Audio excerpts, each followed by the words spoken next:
Umuwi na sila at naglinis si Steven pagkatapos nun. Alam niyang napakahirap itago ang mga sugat sa mukha, halatang makikita agad ito ng kanyang mga anak at siguradong nag-aalala sa kanyang kalagayan. Pagbalik ni Steven mula sa banyo at nagpapatuyo ng buhok, narinig niyang may kausap ang asawa sa sala.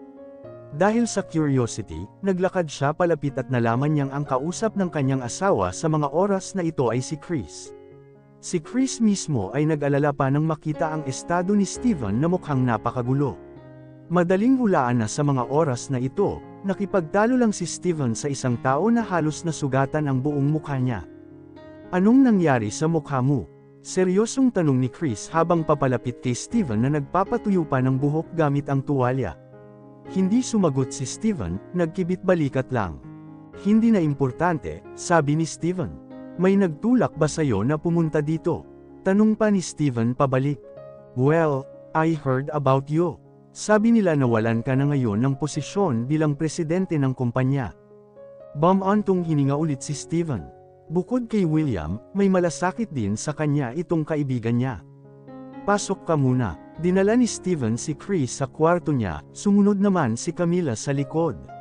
Nagpatuloy sila sa pag-uusap pagkatapos magsuot ng damit si Steven.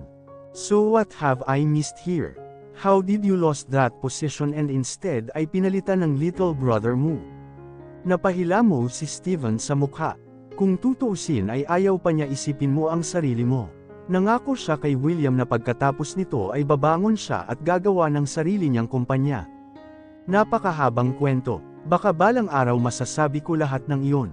Masyadong maraming conflict sa pagitan ko at ng sarili kong kapatid.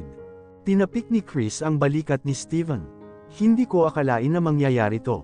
I'm sure matatagalan ka para magkaroon ka ng sarili mong kumpanya. Pero isa lang ang sigurado, sana talaga kausapin mo ako sa susunod na kailangan mo ng tulong. Panipi. Nakangiting tumanggaw si Steven kay Chris.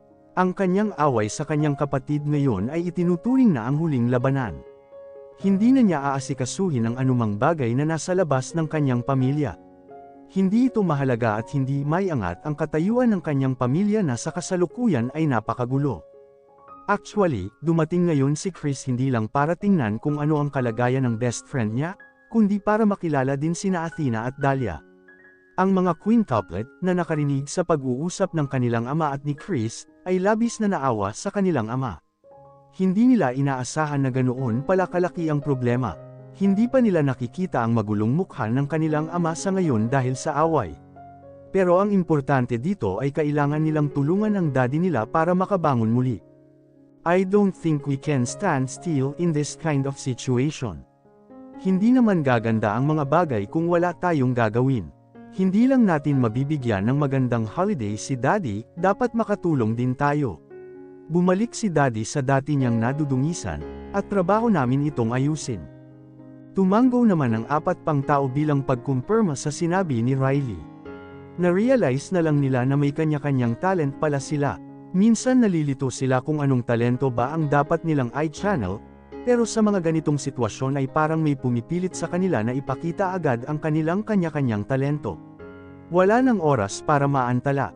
Gusto nilang makita ng mundo na marami pa rin ang tumutulong sa daddy nila para makaalis sa ganitong sitwasyon. At ano sa tingin mo ang dapat nating gawin para maayos ang sitwasyong ito? Kaya ba nating lahat? Ano ang magiging reaksyon ng publiko kapag ginawa natin ito? Tanong ni Athena. Pinag-isipan ni Riley ang lahat. Isinaalang-alang niya ang lahat ng mga panganib na maaaring mangyari sa hinaharap. At maghahanda siya ng solusyon bago dumating ang panganib sa kanilang 5. I've decided that I will upload my own videos after this. That's because I'm sure and consider all the risks. Nagpalitan ng tingin ang 4 sa sinabi ni Riley. Saglit silang nag-isip bago tumanggo bilang pagsang-ayon sa ideya ni Riley. Kaya, ang pag-channel o pagpapakita ng kanilang talento ngayon ay ang pag-upload ng maraming video hanggat maaari sa social media. Ito ang pinakakaraniwang pamamaraan sa kasalukuyan. Okay, pumayag. Tapos we have to make our videos or social media together. Create content according to the uniqueness that we have. Introduce ourselves as the genius quintuplets. I'm sure it will attract the attention of many people, Athena said. Tama ka, sabi ni Bettina. Tumango naman yung iba. Kinabukasan ay natigil si Riley sa harap ng isang laptop na nag-compile at nag-edit ng sarili niyang mga video na nagpapakita ng kanyang mga kakayahan. Samantala, ang iba pang magkakapatid ay tila abala rin sa pag-iisip ng mga ideya para sa kanilang nilalaman. Pagkaraan ng ilang sandali ay pinagsama-sama ni Riley ang video, in-upload niya ang video sa kanilang social media. Walang pag-aalinlangan, handa pa siyang kumuha ng mga advertiser para i-promote ang kanyang video para makakuha siya ng maraming view. Ang kanyang mga pagsisikap ay hindi nawalan ng kabuluhan. Sa loob ng mga araw ay sumabog ang video at napanood ni maraming tao. Dahil doon marami ang nagbigay sa kanya ng private messages. Either dahil gusto nilang makipagkilala o dahil din sa gusto nilang makatrabaho siya. Nagsimulang kilalanin si Riley bilang isang paslit na magaling sa pagpapatakbo ng mga elektronikong kagamitan. Mga diskarteng hindi alam ng ibang tao, sinimulan niyang lansagin sa pamamagitan ng mga video. Maraming tao ang pumupuri sa kanya, lalo pa nang ma-realize din ng marami na siya ang mga anak ni Steven. Isa sa mga quintuplet na nag-viral noon pa lang. Ang iba pang magkakapatid na Riley, syempre, ay lalo pang natukso nang makita ang video ni Riley na ngayon ay sumasabog sa social media. Wow, I have to finish my video now. I can't wait for my video to be trending like yours, ani Athena. Nakangiting kontento si Riley sa kanyang pagsisikap ngayon. Hindi rin alam ni Daddy at Mommy na ginagawa nila ito. Ginagawa nila ito ng palihim. Isaalang-alang ito bilang isang sorpresa para sa kanilang mga magulang, lalo na kung nagawa nilang mapabuti ang mabuting pangalan ng kanilang ama sa publiko. Siguro noon na ang tamang oras para sabihin sa kanilang dalawa. Malaki ang pag-asa ni Riley sa kanyang sarili at sa kanyang 4 na kapatid. Kung lahat ng video nila ay trending, napakadaling maibalik sa publiko ang magandang pangalan ng daddy nila. Dahil sasamantalahin nila ang kanilang kasikatan para ipahayag ang kabutihan ng kanilang daddy. Paano sila pinag-aral ng mabuti ng kanilang mga magulang para maging mga dakilang anak na ganito? Ang lahat ng ito ay nangangailangan ng oras at pagsisikap. Hindi mahalaga kung pinipigilan sila ng trabahong ito na lumabas sa kanilang silid o maglaro. Ang pinakamahalagang bagay ay ginawa nila ang kanilang makakaya. Paano ang iyong sarili? Mayroon ka na bang mga ideya upang lumikha ng nilalaman? At ano ang iyong ipapakita sa pampubliko? Huwag mong hayaang mas lalo pang ibababa ng ipapakita mo sa publiko ang pangalan ni Daddy, sabi ni Riley sa iba pa niyang mga kapatid. Mukhang malalim ang iniisip ng 4 na kapatid. Inihahanda na rin nila kung anong uri ng video ang kanilang i-upload. Mamaya, siguradong ipapakita namin ni Athena kung paano nagtrabaho ang aming trabaho sa ngayon sa pag-iimbestiga sa isang kaso na nalutas namin, sabi ni Dahlia, na naramdaman na oras na para malaman ng publiko ang resulta ng kanilang pagsusumikap sa ngayon. Ayaw na nilang magtago, hindi dahil gusto nilang ma-appreciate, kundi para ipakita na may mga anak pa rin ang kanilang ama na mga henyo na tulad nila. Okay, that's great. Just arrange the videos as interesting as possible. I'm sure in an instant magiging viral din ang mga videos mo gaya ng sa akin. Nagtulungan din sina Dahlia at Athena sa pagsasama-sama ng video. Mukhang excited silang 5 sa kanilang trabaho. Parang walang ibang trabaho bukod doon. Hindi na sila makapag-focus sa kung anuman. Nagawa ni Dahlia at Athena na maayos ang video at pagkatapos ay i-upload ito sa social media. Isang video na naglalarawan kung paano sila nagtatrabaho sa lahat ng oras na ito upang malutas ang isang komplikadong kaso, lalo na ang kaso ng pagpatay sa manager. Para sa video na ito, hindi rin nagtagal bago naging viral ang video. Ito ang gustong malaman ng publiko, tungkol sa kaso ng pagpatay sa manager. Bukod dito, nagbigay sina Dahlia at Athena ng konkretong ebidensya hinggil dito. Hindi inaasahan ng publiko na sina Dahlia at Athena ang nagresolba sa kaso, na kung saan ay 3 taong gulang pa lamang na mga bata.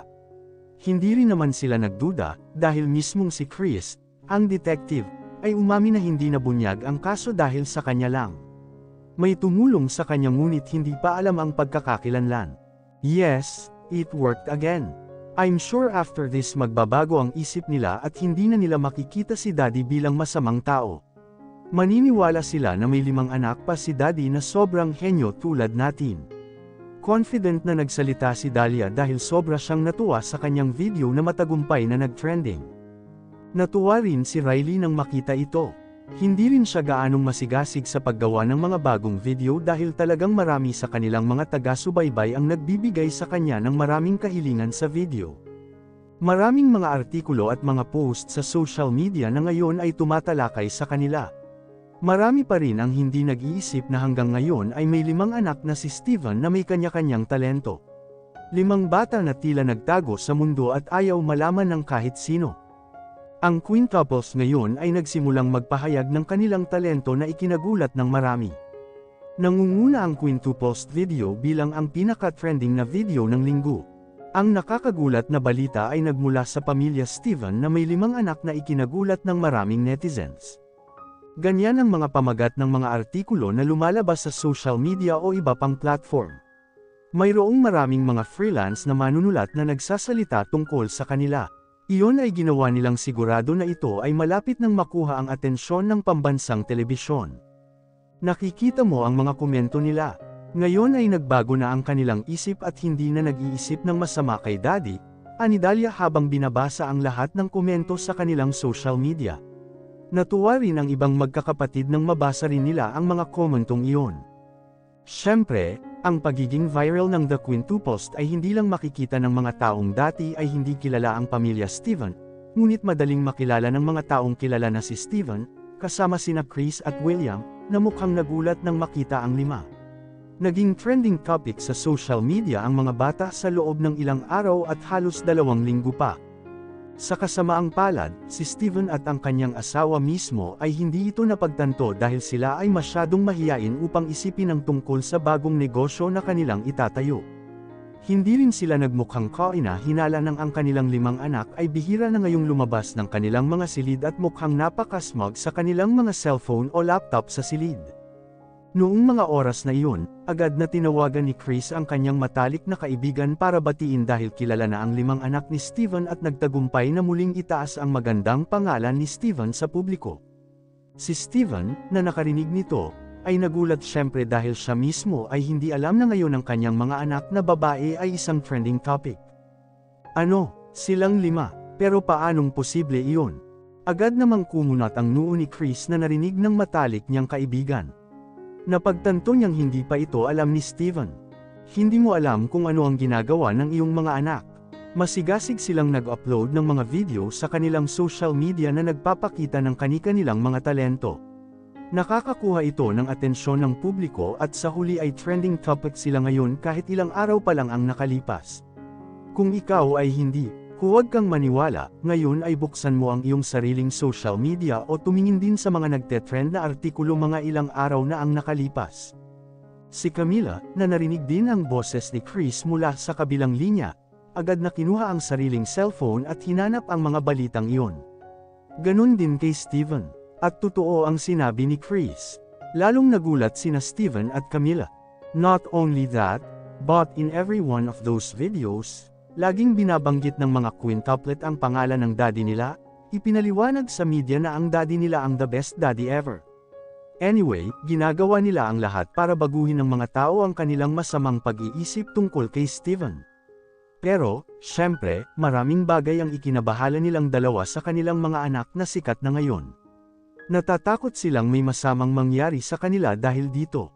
Syempre, may mga taong nagseselos, mas malala pa, gusto pa nilang gumawa ng masama sa kanilang anak. Hindi papayag si Camila, pipigilan niya ito habang mapipigilan pa. Hindi inaasahan ni Mommy na maririnig kanya. Paano mo nagawa ang lahat ng ito nang walang pahintulot ni Mommy? Maging sina Bettina, Riley, Chloe, Dahlia, at Athena ay nagkatinginan na nagtataka sa unang reaksyon ng kanilang mommy nang malaman na sikat na sila ngayon. Hindi nila akalain na ang ginagawa nila ay talagang makakasama at magagalit ng mommy nila ng ganito. Hindi ba dapat matuwa ang mommy nila dahil ngayon ay maibabalik na ang magandang pangalan ng daddy nila at mapagkakatiwalaan na naman ng karamihan ang daddy nila? Bakit ganoon na lang ang galit ni mommy? Hindi ba't mas maganda na ang nangyayari ngayon kaysa dati? Madadami ang publiko at maalis ang masamang pagtatangi kay daddy sa ngayon. Napabuntong hininga na lamang si Camila sa sinabi ni Riley. Sa totoo lang wala siyang pakialam kung ano ang dahilan kung bakit ginawa ito ng kanyang mga anak. Nakaramdam lang siya ng pag-aalala at gusto niyang ilabas ang kanyang mga alalahanin. Samantala, si Steven, na nakatayo sa likuran ng kanyang asawa, ay nakikinig lamang sa sasabihin ng kanyang mga anak ngayon. Hindi niya tatangkaing matakpan o tangkaing bigyan ng briefing ang kanyang mga anak. Nais niyang maunawaan kung paano kasalukuyang nagpaplano ang kanyang mga anak. Pero ikaw mismo dapat alam mo din ang kahihinatnan. Hindi lahat ng tao dyan may gusto sa'yo. Baka may tao nagseselos at may balak gumawa ng masama sa'yo. Paano kung mangyari iyon? Naiintindihan naman ng mga quintuplet kung bakit ganoon ang iniisip ng mommy nila. Bago gawin ito, syempre, sila rin mismo ang nag-isip tungkol dito. Alam nila na imposibleng magustuhan sila ng lahat. Laging may mga taong ayaw at pilit silang ibinabagsak kahit papaano. Ang ilan sa mga taong iyon ay maaaring naging karibal sa negosyo ng nakaraan ng kanilang daddy. Masyadong nakatutok si mommy sa isang bagay na hindi pa nangyayari. Huwag kang mag-alala, napag-isipan na namin ito dati. Naisip namin ang mga panganib na mangyayari. At naghanda kami ng solusyon bago pa talaga dumating ang problema, Riley sabi nito na sinusubukang kumbansihin ang kanyang ina. Tinapik ni Steven ang balikat ng asawa, pilit itong pinapakalma. Napatingin si Steven sa kanyang mga anak. Prinsesa, malaki ang pasasalamat ni Daddy. Nakaka-move on talaga ang mga pagsisikap mong linisin ang pangalan ni Daddy sa mata ng media. Pero may point din ang sinabi ng mommy mo, ani Steven. Anyway, Daddy and Mommy don't need to worry. We have taken into account. Ang pinaka-importante ngayon is, our family can start getting back on its feet. Sikat na kami. Daddy can take advantage of ang negosyong ginagawa ni Daddy ay nagtutulungan kami para mapaganda ang pamilyang ito. Walang silbi ang pagsisisi sa nangyari, sabi ni Chloe. Depensa nilang 5. Nang marinig iyon, hindi napigilan nina Camila at Steven na makahinga ng maluwag. Totoo ang sinabi ni Chloe. Nangyari na ang lahat. Napatingin si Camila sa asawa. Huwag hayaan na may masaktan sila. Alam nating mas magiging mahirap ito. Pero totoo naman ang sinasabi nila. Maaari naming samantalahin ang sitwasyong ito, sabi ni Camila. Napangiti ang mga quintuplet sa sinabi ng mommy nila. Nagkusa si Bettina na hawakan ang kamay ng mommy niya. Sinundan ito ng 4 niyang kapatid. Hindi lang si Camila, pati si Steven. Daddy, Mommy, pamilya tayo. Kailangan nating harapin ang problemang ito ng magkasama. Kami, ang mga anak mo, ay bahagi rin ng pamilyang ito. Magiging matatag tayong pamilya, ani Bettina. Binigyan ni Bettina si Steven at Camila ng isang nakakapagpalakas na tingin na pareho silang nakaramdam ng matinding kirot. Talagang hindi inaasahan ni Steven na anak niya ang 5 magagandang anak na ito. My princess, isa ka talaga sa pinakadakilang pagpapala ko. Samantala, si William, na nakabalita rin tungkol sa kasikatan ng 5, ay nagpasya na pumunta sa bahay ng kanyang matalik na kaibigan. Gusto niyang batiin at pag-usapan din ang ilang bagay kay Steven. Medyo nagulat si Steven nang makita niya si William na papunta sa kanyang bahay. Labis akong nagulat nang makita na ang iyong mga anak ay sentro ng atensyon sa social media. Ang kanilang mga pangalan ay ang pinakahinahanap na mga pangalan sa anumang platform ng social media. Salamat, William. Hindi ko rin akalain na magagawa nila yon. Dati palihim nilang ginawa yun nang hindi namin nalalaman. Kaya nung unang beses naming nalaman to, syempre, sobrang nagulat kami. Tumango si William bilang pag-unawa. Ano sa tingin mo ang dapat kong gawin sa mga ganitong sitwasyon? Tanong ni Steven. Ano pa ba? Syempre, kailangan mo silang suportahan. At least bigyan mo sila ng mas magandang pasilidad para makagawa ng mas magandang content. Isa itong pagkakataon para makuha mo ang tiwala ng mga tao. Sa paraang ito, napakadaling makuha muli ang kanilang mga puso. At magiging napakadaling lumikha ng iyong sariling kumpanya sa iyong pangalan. Nakaramdam din ng saya ang 5 bata na nakarinig sa usapan ng kanilang ama at ni William. Masaya sila dahil ngayon ay buo na ang suporta sa kanila ng daddy nila. Bibigyan sila ng mas magandang pasilidad para gawin ang trabaho. Hindi lang sina William at Chris ang nakakaalam tungkol sa pagiging viral ng The Quintulets, si Franco, syempre, alam din ito. Nag-uumapo na ang kanyang galit nang makipag-away siya sa sarili niyang kapatid sa kanyang apartment noon, Ngayon ay nakikita kung gaano ka-viral ang 5 bata, syempre, lalo pang nag-uumapo ang kanyang galit. Hindi niya maisip kung ano ang nararamdaman ng kapatid niya ngayon. Halatang napakasaya sa kanyang munting pamilya. Nagawa nilang maibalik ang kanilang sariling imahe sa harap ng lipunan dahil sa pagsisikap ng 5 anak. Ngayon ay nararamdaman ni Franco na nabigo siyang madungisan ng magandang pangalan ng kanyang kapatid. Sa ilang kadahilanan, palaging may mga taong tumutulong kay Steven sa tuwing may masamang nangyari sa lalaki, kahit na tinutulungan ng sarili niyang 5 anak na sentro ng atensyon ng publiko. What's so special about their talent? Maraming mga tao dyan na dapat ay may parehong talento. Bakit sila kahit na itinuturing na espesyal? Nagmura si Franco at halos sirain ang anumang bagay sa kanyang silid upang ilabas ang kanyang galit. Marahan niyang isinara ang laptop. Ayaw niyang makakita ng anumang balita tungkol sa 5 anak ng kanyang kapatid ngayon pa. Sa ilalim ng mga sitwasyong ito, tiyak na mas mahirap makuha ang atensyon ni Camila. Ano na naman ang iniisip ni Camila ngayon? Mas lalo siyang nahihirapang iwan si Steven. She must also feel successful because she accompanied Steven at his lowest point and managed to get him that good name again. Sa halip ay nagsalita si Franco sa sarili. Pagkaraan ng mga araw, ang bahay ni Steven ay muling ni-raid ng maraming mamamahayag. Sa pagkakataong ito, hindi na niya tinatalakay ang kanyang masamang nakaraan, ngunit nais niyang makapanayam ang kanyang mga anak. Salamat sa lahat ng oras, sabi ni Steven sa mga mamamahayag bago pumasok sa kanyang tahanan. Kahit na marami pa ring tanong sa kanya ang mga reporter, pero dahil sa sobrang pagod at napagtanto niyang oras na para magpahinga, hindi niya maiwasang iwan doon ang mga reporter. Habang unti-unting pinagbubuti ni Steven ang kanyang magandang pangalan, nanlumo naman ngayon ang sarili niyang kapatid dahil pakiramdam niya ay muntik na niyang mabangkarot ang kumpanyang pinamumunuan niya. Maraming tao ang dahan-dahan ngunit dahan daw ang umalis sa kumpanya at kakaunti ang mga namumuhunan na handang gumastos ng pera sa kumpanya. Hindi makapag-focus sa trabaho si Franco nitong mga nakaraang araw.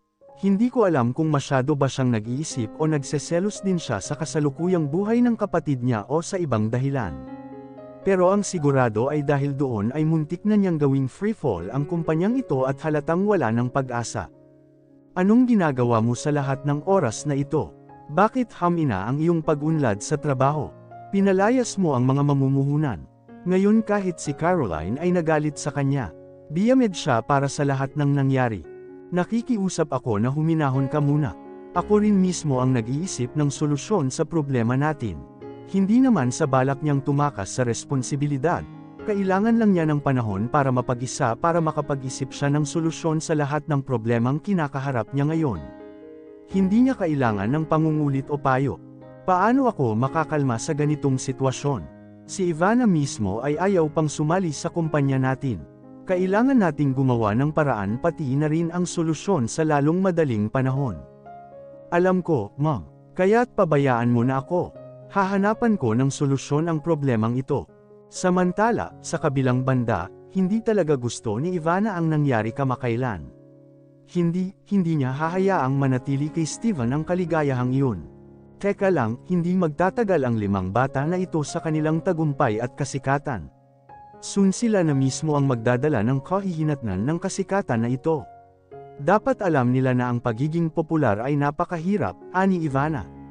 Tumingin sa kanya si Amara na nakataas ang kilay. Siyempre, ganoon din ang intensyon ni Amara na guluhin ang kapayapaan ng pamilya. Muling nagkita sina Amara at Ivana. Ang dalawang kasamaan ay lubhang mapanganib kapag pinagsama. Tama ka, mukhang napakadaling matutunan ng anak nila nito. Hindi nila kinukonsidera ang maraming bagay bago magdesisyon. At tungkulin natin na turuan sila ng leksyon. At least pagkatapos nito ay marami silang malalaman na meron. Mga bagay na dapat isaalang-alang bago ito mapagpasyahan. Ngumiti ng manipis si Ivana. Ito ang pinag-uusapan ni Camila at Steven. Mga taong tulad ni Ivana at Amara. Dapat silang mag-ingat. Araw-araw, lumalala ang mga bagay para sa pamilyang Richards. How about this? Mali pala ang desisyon na ipinagkatiwala ang lahat kay Franco. Matapos mapalitan kay Franco, wala pa ring pagbabago. Mas malala pa, ani Caroline. Tumingin siya sa asawa na may pag-aalala. Huminga ng malalim ang asawa. I talked about this with Franco. Pero si Franco mismo, ayaw niyang mapag-alitan. This was the reason why he was not chosen to be the leader of the company. Kasi hindi niya maihihiwalay ang personal matters from business matters, ani Caroline. Ngayon pa lang ay napaka-negligent niya. Marami akong natatanggap na protesta mula sa maraming mga lupon. Alam mo, sa bilis na ito, ang aming posisyon ay lalong nanganganib. Maraming mga tagalabas na gustong kunin ang kasalukuyang posisyon ni Franco. Ang problema ay, hindi sila mula sa pamilya ng Richards. Sila ay ibang mga tao.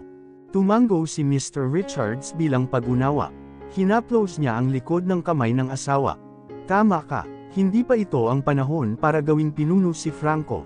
Anong gagawin natin ngayon? Ayokong masira o maaga ng mga tagalabas ang negosyo ng pamilya natin. Let's meet Steven and talk about this, sabi ng asawang nagbigay ng solusyon. Ano, kausapin mo si Steven? Anong ibig mong sabihin? You've seen his progress over the last few months. Not weakened because we have revoked all access to his property. But they are getting stronger, sabi ng asawa. Natahimik si Caroline. Totoo ang sinabi ng asawa niya. Ang mga quintuplets ay masikat. Marami silang tinatawag sa TV. Ang bagong negosyong pinatatakbo ni Steven ay nagiging mas advanced, maging si Steven ay lalawak sa iba't ibang lungsod, at planong palawakin sa ibang bansa. Iyan ay isang bagay na talagang mahusay. Mukhang nagdududa si Caroline. Nakatitig siya sa cellphone niya. May portrait ng quintuplets doon. May pakiramdam na hindi may parating ni Caroline. Ang asawa lang ang nakakaintindi sa kahulugan ng tinging iyon. Pasensya ka na, tanong ng asawa. Naging masama ba ako sa kanya? Tanong niya. Si Steven, ang mga anak niya, at si Camila. Grabe ang ginawa namin sa kanya. Lahat sila. And I'm pretty sure this is the karma we're getting from our actions. I don't think Steven will ever forgive what I did to him. Siya ang aming mga anak. Maiintindihan niya, sabi ng asawa. Subukan muna natin. Sigurado ka ba? Oo, Daddy. Si Steven na abala sa kanyang trabaho ay agad na napalingon kay Chloe. Lumawak ang ngiti niya. Yes, Princess. Gising ka na. Umiling si Chloe. Hindi ako makatulog, sabi ni Chloe. Daddy naman bakit lagi nagtatrabaho? Tanong ni Chloe. Tumawa lang si Steven. Halika dito. Umupo ka sa kondangan ko, sabi ni Steven. Tumango si Chloe. Agad siyang sumampa sa kondangan ng kanyang ama. May data na ipinapakita sa screen ng laptop. I don't understand this. Bettina must be understand about this matter. Muling tumawa si Steven. Pero, I have good news for you, Daddy. Sabi ni Chloe. Ano yun, Princess? Sabihin mo sakin. Ipinakita ni Chloe ang gusto niyang ipakita. Tingnan mo to. Inimbitahan akong maging future world athlete. Sasanayin nila ako. At kapag tumanda na ako, makakalaban ko, masiglang sabi ni Chloe. Binasa ni Steven ang formal na liham ng paanyaya. At lalong lumawak ang ngiti niya. Biglang tumayo si Steven. Laking gulat ni Chloe at napayakap sa leeg ng ama. Daddy, tumawa lang si Steven. Binuhat niya si Chloe at pinaikot-ikot. Congratulations, my princess. Nakuha mo ang gusto mo. Madalas marinig ni Steven ang mga kwento ng kanyang anak tungkol dito. Dahil madalas ding gumagawa ng content si Chloe tungkol sa sarili niyang paggawa ng martial arts techniques. Si Chloe ay pinagmamasdan ng mga maaaring makapagpabilis sa kanyang anak na babae. Ngumiti ng malapad si Chloe. It's all thanks to Daddy too. Mahal na mahal ko si Daddy. Sabi ni Chloe, patuloy na tumawa ang batang babae. Hanggang sa tumigil si Steven sa kanyang paggalaw. Pinaupo niya si Chloe sa sofa, habang nakasquat sa ibaba. Hinaplos ni Chloe ang pisngi ng ama. Kung hindi si Daddy ang daddy ko, dapat mahirap talagang umabot sa ganitong level. Napakaswerte ko kasi Daddy ko ang daddy ko, Chloe said. Ang bawat salitang lumalabas sa kanyang mga anak ay laging nagtatagumpay sa pagpapainit ng kanyang puso. Marahang pinunasan ni Steven ang pisngi ni Chloe. Sleep, okay, gabi na, o gusto mo ihatid ka ni Daddy sa kwarto? Nag-alok siya. Tumango si Chloe. Oo, hahaha, sige, fair na. Pinatulog ni Steven ang kanyang anak. Kumuha sila ng tigisang kama. Bukas pa rin ang ilaw sa gabi. Umupo si Steven sa gilid ng kama. Tulog na ang ibang mga bata. Nakahiga na si Chloe. Nagkatikip ang kumot hanggang sa kanyang dibdib. Hinahaplos pa rin ni Steven ang buhok ng kanyang anak. Ipikit mo ang mga mata mo. Matulog ka na. Maghihintay si Daddy hanggang sa makatulog ka ng tuluyan. Sinunod ni Chloe ang kanyang ama. At hindi nagtagal, nakatulog talaga siya. Ang malumanay na pagtrato ng kanyang ama ay nakadama ng kaginhawaan. Inilapit ni Steven ang mukha niya at hinalikan sa noo ni Chloe. Matulog ka ng mahimbing, aking prinsesa. Pagkatapos ay ganoon din ang ginawa ni Steven sa iba pa niyang mga anak. Pagkasara ni Steven ng pinto, nagulat siya sa presensya ni Camilla. Camilla, namamaga ang mga mata ni Camilla. Kakagising niya lang, ngunit hindi mahanap ang figure ng kanyang asawa. Kaya pala hinahanap ni Camilla ang lalaking ito. Hinanap siya ni Camilla sa pribadong silid ng asawa, pero wala siya doon. Kaya napatingin siya dito, and sure enough, nasa kwarto ng mga anak nila si Steven. Bakit gising ka pa? Tanong niya. Walang sinabi si Camilla. Lumapit siya kay Steven at niyakap ang lalaki. Lately, spoiled talaga si Camilla. Hindi alam ni Steven kung bakit. Samantalang dati, labis na ipinagmamalaki ni Camilla na hindi ito gawin. Pero wala siyang pakialam. Tiyak na nagustuhan ito ni Steven. Dahil araw-araw ay lumalaki ang pagmamahal niya kay Camilla.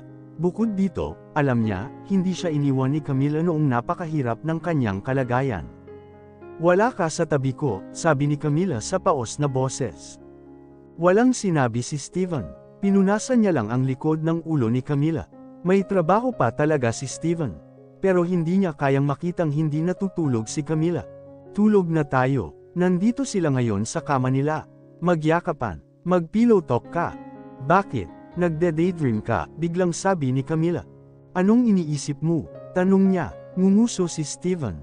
Laging alam nitong Camilla na ito kapag may iniisip siya. Iniisip ko lang. Nalampasan namin ang lahat, yung mga mahirap na panahon. Ngayon mas maayos na ang sitwasyon ng pamilya namin. Naintindihan na ni Camilla. Tumango siya. Nagpapasalamat ako. It's thanks to you and the kids. Once again, I want to thank you. Kasi hindi mo ako iniwan. And always support my efforts. Walang sinabi si Camilla. Niyakap niya lang ng mahigpit si Steven. We are meant to be each other. Kaya naman lumalakas kami. Yun lang. Huwag kang magpasalamat. Ang importante lagi tayong sumusuporta sa isa't isa. Tumango si Steven. Tama ka. Hinalikan ni Steven ang labi ni Camilla. Good night, love. Agad na bumukas ang mga mata ni Camilla na orihinal na nakapikit sa tawag. Sobrang bilis ng tibok ng puso niya. Hindi lang iyon, namumula rin ang pisngi niya. Ito ang unang pagkakataon na tinawag siya ni Steven ng ganoon. Nakaramdam ng sobrang hiya si Camilla. Napatingin siya sa asawang nakapikit. Kahit mukha siyang kalmado, pero kitang-kita ni Camilla ang bahagyang namumula niyang pisngi. Bahagyang hinampas ni Camilla ang dibdib ng asawa. Anong pinag-uusapan? Tanong niya. Pero, good night din, my husband. I love you, always. Humigpit ang yakap ni Steven. Napakatamis ng pagpapakita ng pagmamahal ni Camilla. Napakainit ng kapaligiran sa umaga sa tirahan ni Steven. Nagkaroon ng hiyawan mula sa 5 bata. Samantala, si Steven ay mukhang napakalma. Uminom ng isang tasa ng itim na kape na gawa ni Camilla. Si Camilla mismo ang nagluluto. Paminsan-minsan ay napapagalitan niya ang kanyang mga anak na medyo makulit dahil tumatakbo ang mga ito. Nag-aalala siya na baka mahulog sila at masaktan. Very protective pa rin si Camilla sa kanyang mga anak, syempre. Ito ay dapat na isang normal na umaga para sa kanila. Ngunit ang umagang ito ay magiging ibang-iba. Dahil bigla na lang dumating ang security guard na nagbabantay sa harapan ng bahay. Sir, may gustong makita kayo ni Madam, ulat niya. Napasapo si Steven sa noo. Sino ba naman ang gustong makipagkita sa kanya sa madaling araw? Who? Ang iyong mga magulang, sir. Ang aking mga magulang. Camilla at ang mga quintuplets na narinig ay nakatingin lang sa kanya. Opo, sir. Tumango si Steven. Papasukin mo sila, sabi ni Steven. Sige, sir. Nagkatinginan ulit sina Steven at Camilla. Tila nagtatanong ang tingin ni Camilla kung ano ang problema. Pero nagkibit balikat si Steven. Tumayo si Steven palapit kay Camilla. Hinagod niya ang likod niya. Don't worry, as usual. Magiging maayos din ang lahat, sabi ni Steven. Napabuntong hininga na lamang si Camilla.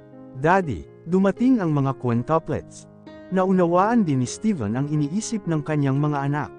Walang dapat ipag-alala, sabi niya. At naniwala silang lahat sa sinabi ni Steven. Sabay natin silang harapin ha. Tumango ang mga quintuplet. Nandito sila ngayon sa sala. Napatingin si Steven sa dalawang magulang niya na mukhang kinakabahan. Dad, Mom, ano po? Tahimik pa rin si Caroline. Kumunat ang noo ni Steven. Ibang-iba ang kinikilos ng kanyang ina kumpara sa dati niyang kinikilos sa paligid niya at sa kanyang maliit na pamilya. Parang napakahirap magsalita ni Caroline. Nalipat ang tingin ni Steven sa kanyang ama. Dad, ano ba? May gusto ba kayong pag-usapan? Tanong ulit ni Steven. Huminga ng malalim ang ama. Hirap na hirap din siyang sabihin kung ano ang ibig sabihin ng pagpunta nila rito. Kasi sobrang nakakahiya pagkatapos ng ginawa nila. Okay lang. Sabihin mo na lang. Pakikinggan ko kung ano man ang gusto mong malaman natin, sabi ni Steven. Mukhang naintindihan niya kung saan patungo ang usapan na ito. Ang layunin natin sa pagpunta dito ay para. Gusto kong humingi ng tawad sa iyo, Steven. Hindi lang ikaw, kundi sa asawa at mga anak mo. Agad na pinutol ni Caroline ang sinabi ng asawa. Natigilan sina Steven, Camilla, at ang mga quintuplet sa pahayag na iyon. Ano, hindi naman mali ang narinig ni Steven, di ba? Nagsorry lang sa kanya ang nanay niya. Isang Caroline Richards, humihingi ng paumanhin. Mom, hindi ka nagbibiro, di ba? Dahil ang kanyang ina ang pinakaprestihiyo sa paggawa ng ganoong bagay. At sa tingin niya ito ang unang beses na narinig iyon ni Steven. At mas nagulat si Steven nang biglang umiyak ang kanyang ina. Inay, anong nangyari? Tahimik pa rin si Caroline. Umaasa lang siya na mauunawaan ng kanyang anak sa pamamagitan ng kanyang titig. May matinding panghihinayang sa loob ni Caroline. Sa hindi kalayuan, nakamasid si Camilla. Nagtago, syempre, alam niyang hindi pa rin matanggap ng ama at ina ni Steven ang presensya nito. At sa ngayon, ayaw niyang lumala ang mood kung magpapakita siya. Habang pinapanood ang mga quintuplets, nag-aalala pa rin siya na baka mabastos sila ng mga magulang ni Steven. May nangyari bang masama sa'yo? Matapos dumaan sa iba't ibang kahirapan, naging mas matalino si Steven sa pakikitungo sa isang tao. Isa itong aral sa buhay na natutunan niya sa lahat ng paghihirap na natamo niya kamakailan.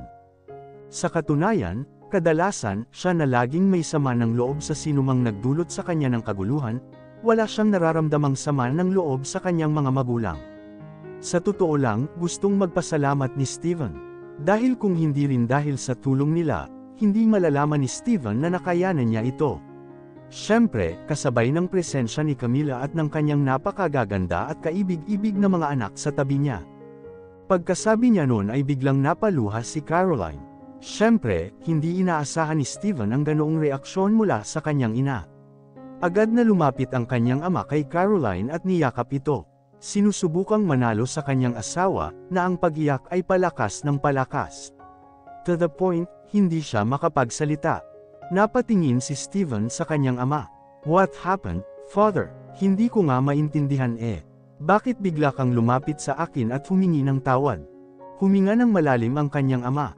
Ito ay napakahirap sabihin, sabi niya. Kasi ang daming kahihiyan na dinadala namin. Sobrang kahihiyan, Steven. Kahit na pumunta kami dito, sobrang nakakahiya. We have. Pinapatawad kita. Bago pa makapagpatuloy ang kanyang ama, sinabi iyon ni Steven. At pagkatapos niyang sabihin iyon ay parehong napatingin sa kanya ang kanyang mga magulang na may malaking pagtataka. You want to forgive us. After all the trouble we gave you. Wala man lang kami sa hirap mo, Steven. We learn about so many things every day, father, mother. After months have passed, through all the fun and trouble, I'm at the point that I understand why you guys did it, ani Steven.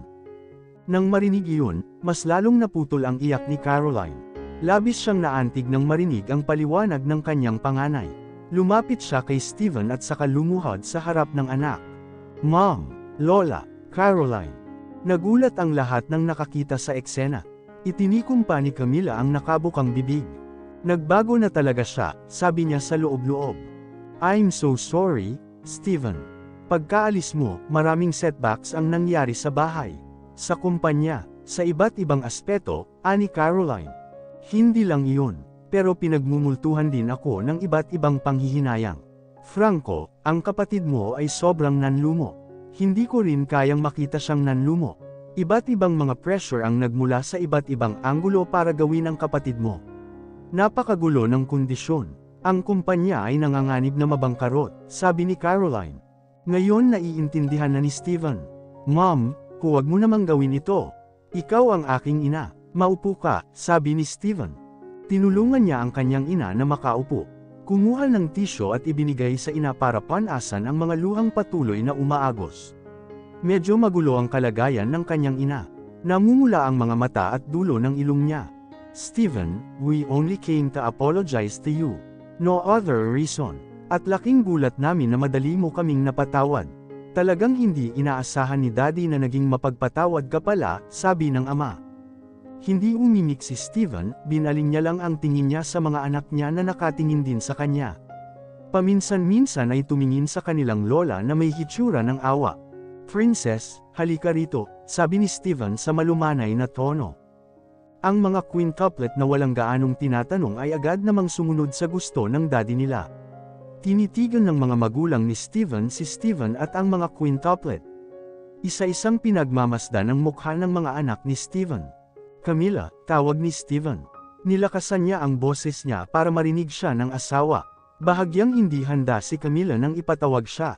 Halika nga dito, sabi ulit ni Steven.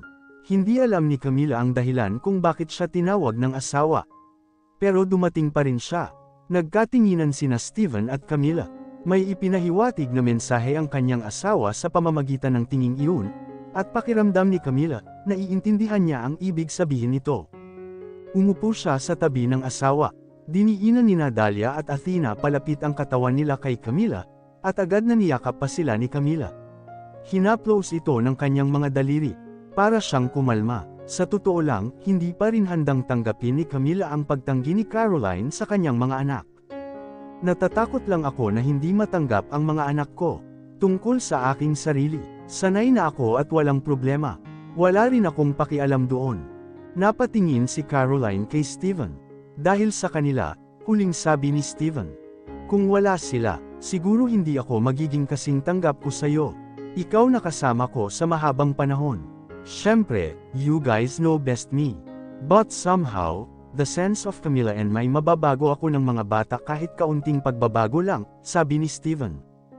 Mom, Dad, tulad ng sinabi ko, pinapatawad ko na kayong dalawa. Pero, pinigil ni Steven ang kanyang sinabi. Tahimik pa rin ang kanyang mga magulang.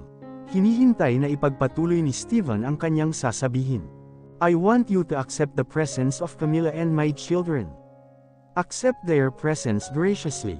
Don't ever ask me to divorce Camilla, or devote the existence of the quintuplets.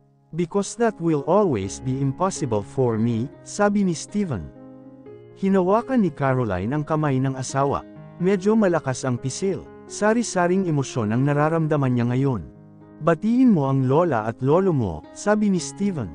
Ang mga quintuplet ay mukhang nagdududa. Tumingin pa sila kay Camilla para aprubahan. Tahimik pa rin si Camilla. Hindi niya alam kung ano ang gagawin. Pero nang tumingin siya kay Steven at tumango ang asawa niya, ganoon din ang ginawa ni Camilla. Ngumiti pa si Camilla sa kanyang mga anak. Ang ngumiti si quintuplets. Agad namang lumapit ang lima sa kanilang lolo't lola. Lola, lolo, bati nila. Nanlamig ang katawan ni Caroline nang hawakan siya ng mga anak ni Steven. Lola, huwag ka nang umiyak. Malalagpasan natin ito ng magkasama, sabi ni Bettina. Tumango si Riley. Tama, sabi niya sabay ngiti ng malaki. Nakikita ang mga hilera ng malinis na mapuputing ngipin. Napaka-adorable ni Riley. Para naman kina Chloe, Dahlia, at Athena, bagamat nagdadalawang isip sila ay agad silang nagkusa na yakapin ang kanilang lola at lolo. Talagang umaasa ang mga quintuplet na sa pagkakataong ito, talagang katanggap-tanggap na ang kanilang presensya. Gayunpaman, ikaw,